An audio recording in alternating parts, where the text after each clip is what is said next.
जम्मू कश्मीर लद्दाख एक था, एक रहेगा। ये पैगाम लेकर हम कल श्रीनगर से गए और माशाअल्लाह यही पैगाम लेकर हम कल करगिल से वापस आए।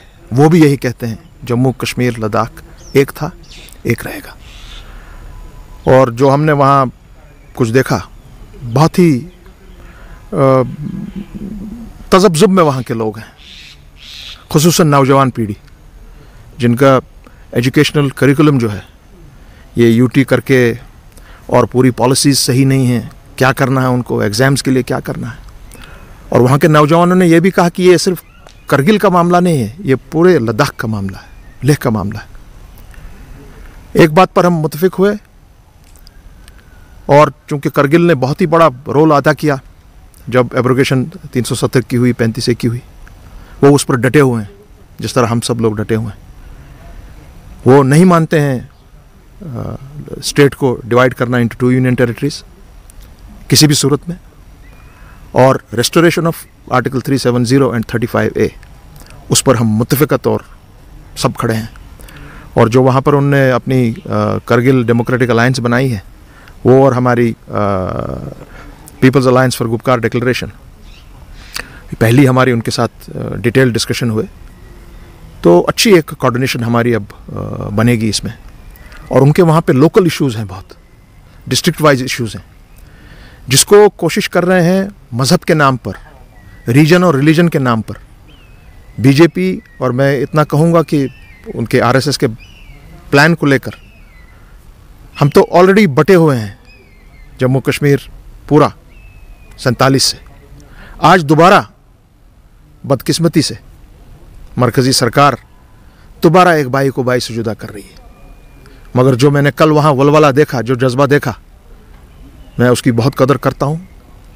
और हम सब ने ये खुद महसूस किया कि नहीं, हमारे ये भाई हमारे साथ खड़े हैं, जुड़े हुए हैं, किसी भी सूरत में जम्मू कश्मीर के डिवीज़न को बर्दाश्त नहीं करेंगे। और एक बात मैं आपकी वसादत से कहूँ, जितने भी लोग सुन रहे हैं, चाहे जम्मू कश्मीर में या जम्मू कश्मीर से बाहर, करगिल में, लेह में, ये आप जान जाइए कि यहाँ के 1 इंच ज़मीन किसी को नहीं दी जाएगी।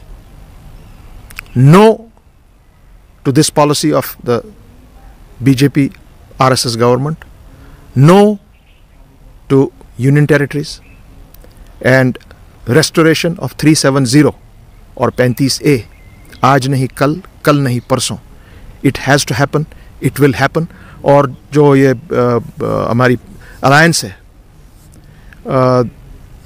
ये अब जम्मू जाएगी, और उसके बाद हम इंशाअल्लाह, मुझे उम्मीद है कि हम राजौरी, पुंछ, डोडा, भद्रवाह, तमाम एरियाज़ में, ये एक डेमोक्रेटिक प्रोसेस है।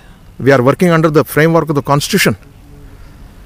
आप किसी को इस तरह से तहमत नहीं लगा सकते कि जी आप, क्योंकि जी ये 370 पे बात कर रहे हैं, 35A पर बात कर रहे हैं, और हम ये एंटी नेशनल हो गए, कम्युनल हो गए। कैसे 370? आज मैंने सुना है कि प्राइम मिनिस्टर मोदी कहीं सभा संबोधित कर रहे थे बिहार में, शायद सरदार पटेल के बारे में उन्होंने बात की।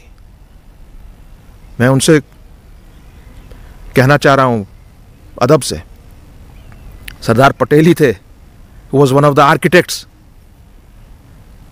along with Gopalaswamy Iyengar, Shyama Prasad Mukherjee,